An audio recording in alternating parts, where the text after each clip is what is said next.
Hi friends, నేను మీ దేవి.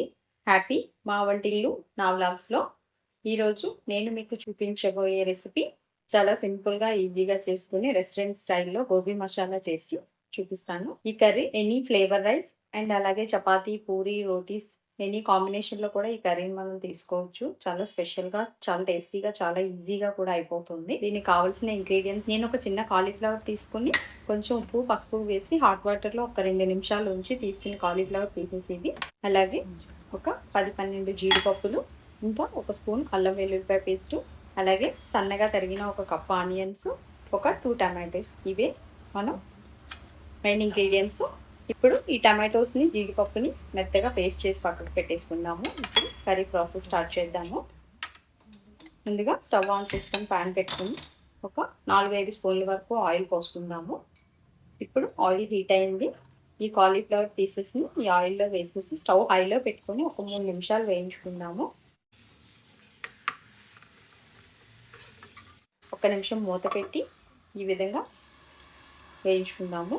Cauliflower కొంచెం time పడుతుంది, హైలో పెట్టుకుంటే తొందరగా అవుతుంది. మీకు ఎంత క్రిస్పీగా కావాలన్నా వేయించుకోవచ్చు. నేనైతే గోల్డ్ కలర్లోకి వచ్చే వరకు ఈ విధంగా వేయించాను.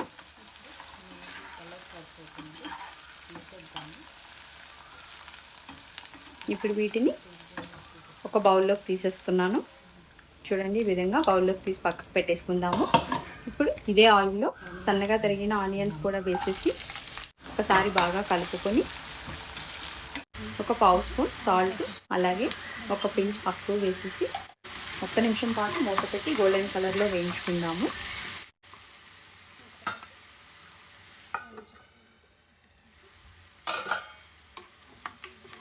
చూడండి, ఆనియన్స్ మంచిగా వేగిపోయినాయి.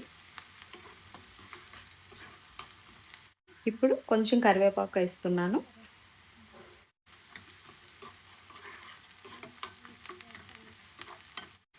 అలాగే ఒక స్పూన్ అల్లం వెల్లుల్లి పేస్ట్ కూడా వేసేసి ఈ విధంగా ఒక్కసారి కలుపుకొని ఇప్పుడు ఈ టమాటా ప్యూరీని వేసేద్దాము. ఒకసారి ఇది కూడా బాగా మిక్స్ చేసుకొని కొంచెం వాటర్ పోసుకుందాము ఉండకట్టకుండా.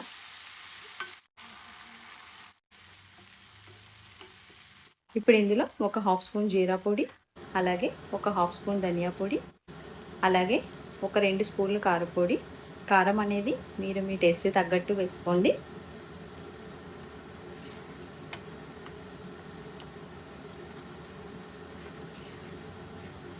ఇప్పుడు కొంచెం వాటర్ పోసుకొని బాగా కలిపి మూత పెట్టి మసాలాలను ఒక్కసారి బాగా వేగనిద్దాము.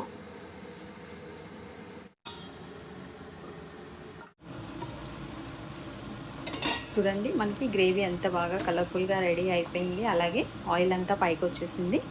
ఇప్పుడు ఇందులో ఒక చిటికెడు షుగర్, అలాగే ఒక హాఫ్ స్పూన్ గరం మసాలా వేసేసి బాగా కలిపి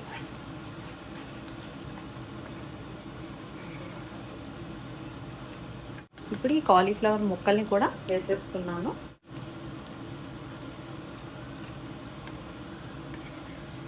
కాలీఫ్లవర్ ముక్కల్ని గ్రేవీతో పాటు 1 నిమిషం పాటు వేగనిద్దాము. చూడండి, మంచిగా గ్రేవీలో ఇది కొంచెం రోస్ట్ అయింది. ఇప్పుడు కొంచెం వాటర్ పోసేసి బాగా కలుపుకొని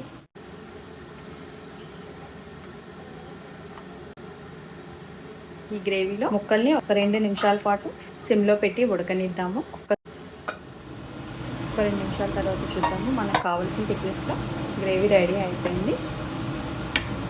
ఇప్పుడు ఈ స్టేజ్లో కొంచెం కొత్తిమీర యాడ్ చేసేసుకొని మనం ఒకసారి బాగా కలుపుకొని సర్వింగ్ బౌల్లో తీసేసుకుందాము. అంతే అండి, చాలా సింపుల్గా, ఈజీగా, కలర్ఫుల్గా రెస్టారెంట్ స్టైల్లో గోబీ మసాలా కర్రీ రెడీ అయిపోయింది. మీరు కూడా తప్పకుండా ట్రై చేసి మీకు ఎలా వచ్చిందో నాకు కామెంట్ చేయండి. నచ్చితే లైక్ చేయండి, ఇంకా బాగా నచ్చితే షేర్ చేయండి, సబ్స్క్రైబ్ చేయటం మర్చిపోకండి. Thank you.